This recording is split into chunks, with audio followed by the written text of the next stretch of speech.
है कृषि विज्ञान। कृषि विज्ञान एवं गणित के मूल तत्व चल रहा है और उसमें सबसे पहले हमारा भौतिकी चल रहा है। भौतिकी में हमने पिछले लेक्चर में क्या देखे, पार्ट 1 देखे जिसमें था प्रकाश और उसके बहुविकल्पीय प्रश्न देखे। और आज के हम इस अध्याय में यानी 2 में कृषि विज्ञान एवं गणित के मूल तत्व में देखेंगे क्या, चुंबक।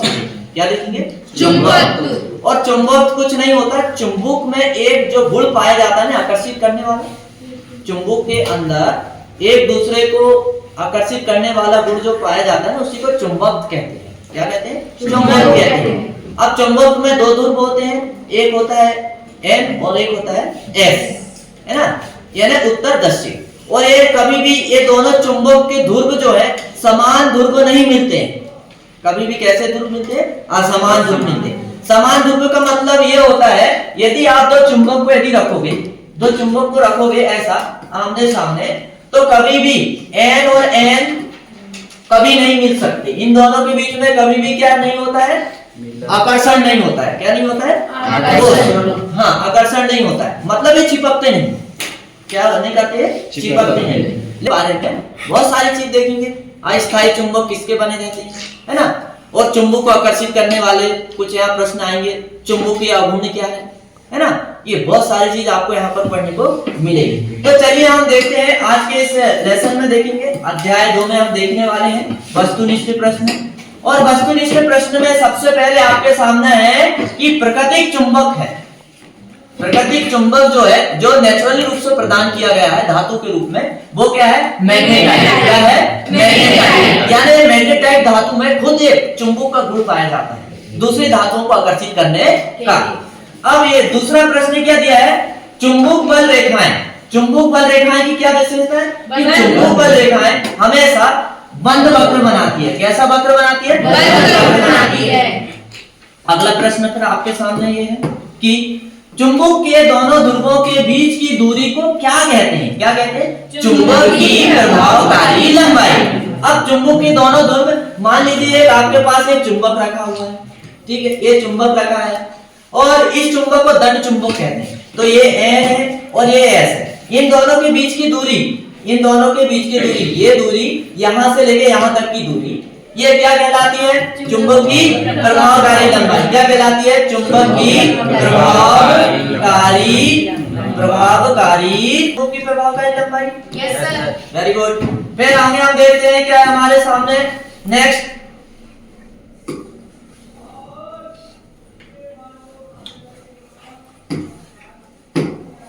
जहां जो प्रश्न आपको समझ नहीं आएगा तो आप क्वेश्चन कर सकते हो, ऐसा कुछ नहीं है, ठीक है। हम उसको रिपीट से पढ़ लेंगे। फिर इसके बाद में क्या दिया है, प्रतिचुंबक। प्रतिचुंबकीय पदार्थ है। प्रतिचुंबकीय पदार्थ मतलब ऐसे पदार्थ हैं जिसमें चुंबक उनको आकर्षित तो करती है, चुंबक उनको क्या करती है, आकर्षित तो करती है, लेकिन केवल और केवल थोड़ा सा उनमें चुंबक का गुण होता है। जैसे लोहा, लोहा को यदि चुंबक आकर्षित करती है तो एकदम से क्या है, लोहे निकिल है। क्या है, निकिल है। फिर इसके बाद में हम अगला क्या देखेंगे, अनुचुंबकीय पदार्थ है। अनुचुंबकीय पदार्थ है। कौन सा होगा अनुचुंबकीय पदार्थ, सोडियम। सोडियम कौन सा है, सोडियम। फिर इसके बाद में क्या देखते हैं,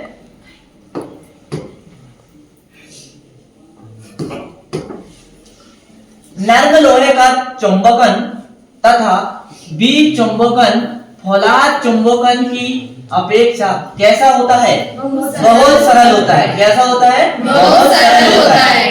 व्युत्क्रम वर्ग का नियम, व्युत्क्रम वर्ग का नियम में लगने वाला बल किसके बराबर होता है, M1 M2 into D का स्क्वायर। यही है, यस सर। हाँ, अस्थायी चुंबक बने होते हैं, किसके बने होते हैं, नर्म लोहे के। किसके बने होते हैं, नर्म लोहे के बने होते हैं।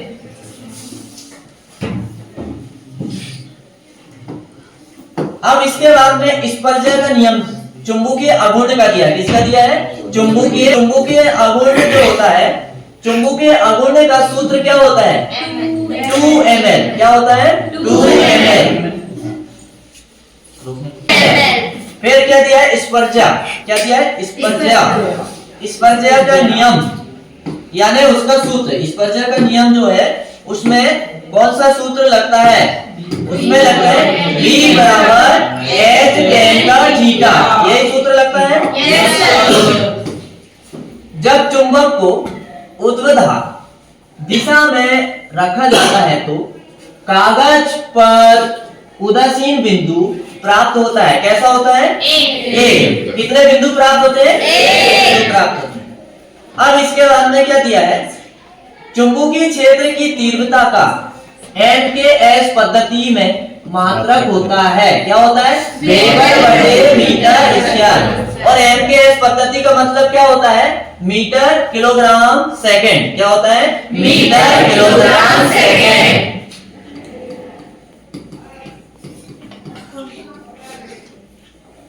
मीटर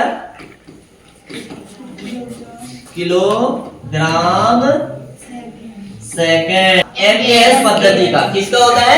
MKS पद्धति का। फिर इसके बाद में हम देखते हैं आगे क्या दिया हुआ है।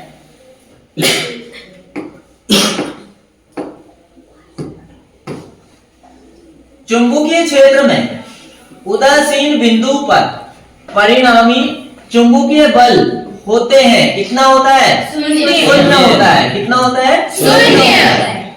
समानतः एक चुंबक द्वारा उत्पन्न क्षेत्र में उदासीन बिंदुओं की संख्या कितनी होती है? तीन होती है। कितनी होती है? तीन होती है। चेक करो, तीन ही होती है, दो होती है।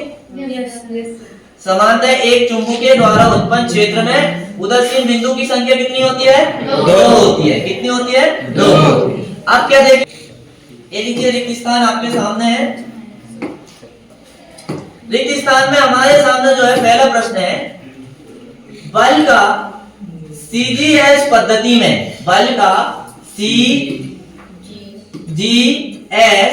पद्धति में मात्रक होता है। क्या होता है? टाइम। क्या होता है? टाइम।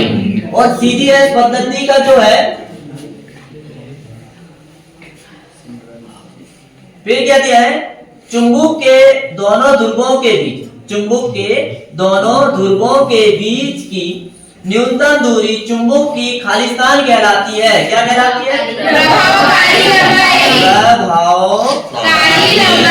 लंबाई। क्या कहलाती है? प्रभावकारी लंबाई कहलाती है। फिर इसके बाद में क्या दिया? चुंबकीय क्षेत्र की तीव्रता का CGS पद्धति में खालिस्तान मात्रक होता है। क्या होता है? आस्ट्रेट। और आस्ट्रेट को क्या बोलते हैं? गॉस। क्या बोलते हैं? गॉस। हाँ। फिर इसके बाद में क्या दिया है? 1 न्यूटन प्रति एम्पियर मीटर का मान खालिस्तान आस्ट्रेट होता है। कितना होता है? 10 की घात 4 आस्ट्रेट होता है।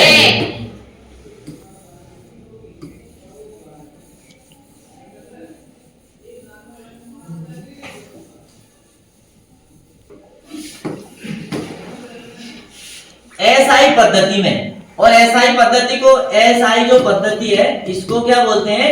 इंटरनेशनल यूनिट बोलते हैं। क्या बोलते हैं? International unit system. क्या बोलते हैं? International unit system.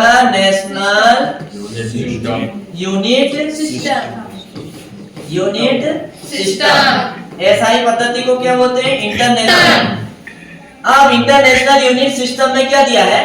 SI पद्धति में ध्रुव प्रबलन का मात्रक क्या होता है? Ampere metre. क्या होता है? Ampere metre. Ampere metre. ये लीजिए एम्पियर मीटर। गलत लिखा है? कहाँ पे? लोहे से बना चुंबक खालिस्तान होता है। कैसा होता है? अस्थायी होता है। मतलब ये कभी भी इसका चुंबकत्व वाला गुण क्या है? नष्ट हो सकता। सीमित स्थान के प्रत्येक बिंदु पर, सीमित स्थान के प्रत्येक बिंदु पर पृथ्वी का चुंबकीय क्षेत्र खालिस्तान होता है। कैसा होता है? समान होता है। क्या होता है? एक समान। अब इसके बाद में क्या दिया है? चुंबक को पीटने या गर्म करने में क्या हो जाता है? चुंबक को पीटने या गर्म करने में उसका क्या नष्ट हो जाता है? चुंबक नष्ट हो जाता है। क्या नष्ट हो जाता है? नष्ट हो जाता है।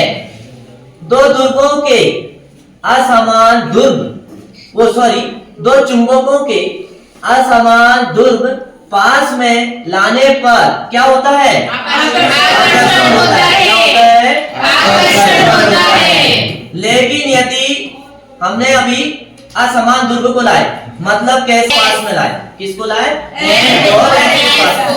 लेकिन अपन यदि समान ध्रुव लेके आए तो क्या होता है? प्रतिकर्षण। क्या होता है? प्रतिकर्षण होता है। क्या होता है? प्रतिकर्षण होता है। असमान ध्रुवों में आकर्षण होता है। आकर्षण मतलब वो एक दूसरे को खींचते हैं, चिपकाने का प्रयास करते हैं, वह दूर दूर भागते हैं। मतलब ये इधर भागता है, इधर भागता है। दो चुंबक कैसे चिपकाएंगे? तो दोनों ध्रुव समान N और N ये कभी नहीं मिली, और ना ही S और S कभी मिलेंगे, क्योंकि वो दूर दूर भागते हैं, है ना। अब इसके बाद में क्या दिया हुआ है? सत का सत। क्या दिया है? सत का सत। तो सत का सत में हमारे सामने पहला प्रश्न है,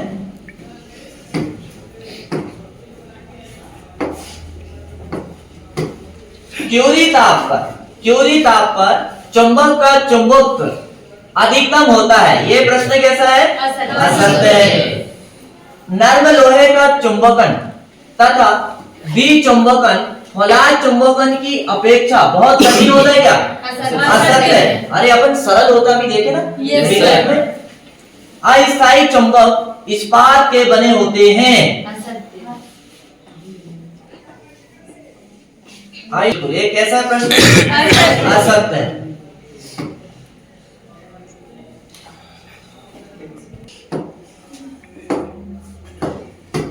अस्थायी चुंबक किसके बने होते हैं? इस्पात के। गलत। नर्म लोहे के बने होते हैं। किसके बने होते हैं? नर्म लोहे के। स्पर्शन नियम H बराबर B tan थीटा होता है। क्या? तो होता क्या है? B बराबर H tan थीटा। ये सही है? Yes sir. ये वाला होता है।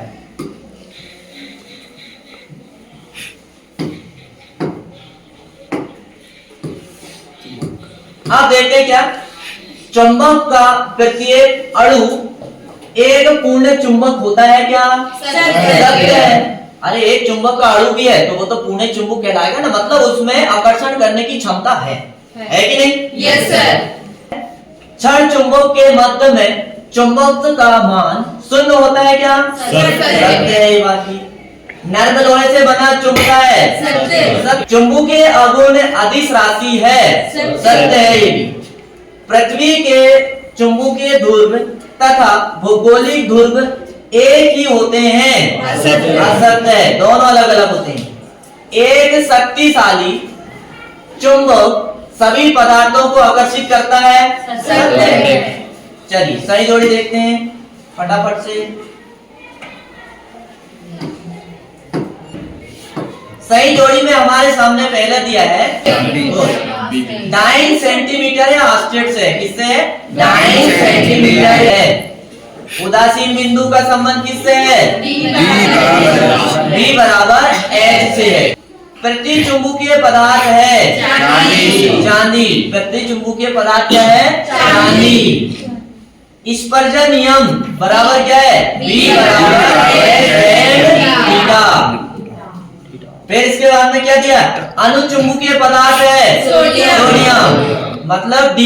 फिर इसके बाद में क्या दिया? चुंबकीय क्षेत्र की तीव्रता क्या कहलाती है? ऑस्टेट या गॉस कहलाती है। एक शब्द में उत्तर क्या देखेंगे? एक शब्द में उत्तर। और पहला प्रश्न क्या है हमारे सामने कि स्वतंत्र पूर्वक लटकाने पर चुंबक किस दिशा में ठहरता है? उत्तर दिशा में। उत्तर से दक्षिण दिशा में ठहरता है, यानी साउथ से नॉर्थ की ओर। साउथ से नॉर्थ की ओर ऐसा होता है ना चुंबक? Yes sir. फिर क्या दिया है? चुंबक के दोनों ध्रुवों को मिलाने वाली काल्पनिक रेखा को क्या कहते हैं? चुंबकीय अक्ष। क्या कहते हैं? चुंबकीय अक्ष।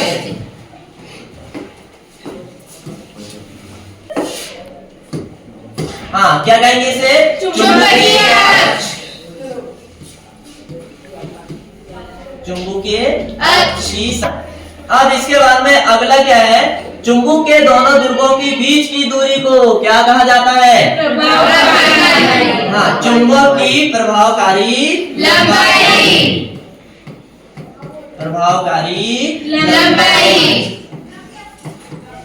प्रभावकारी लंबाई कहा जाता है। अब इसके बाद में क्या दिया है? चुंबकीय क्षेत्र की तीव्रता का एसआई पद्धति में क्या मात्रक है? वेबर प्रति मीटर का स्क्वायर। यही है। Yes sir. चुंबक के सिरों पर स्थित वे बिंदु जहां आकर्षण बल का मान अधिकतम होता है क्या कहलाता है? चुंबकीय ध्रुव। क्या कहलाता है? चुंबकीय ध्रुव। चुंबकीय ध्रुव। तो आपको ये पार्ट कैसा लगा? समझ में आया? Yes sir. सबको समझ में आया ठीक से? Yes sir.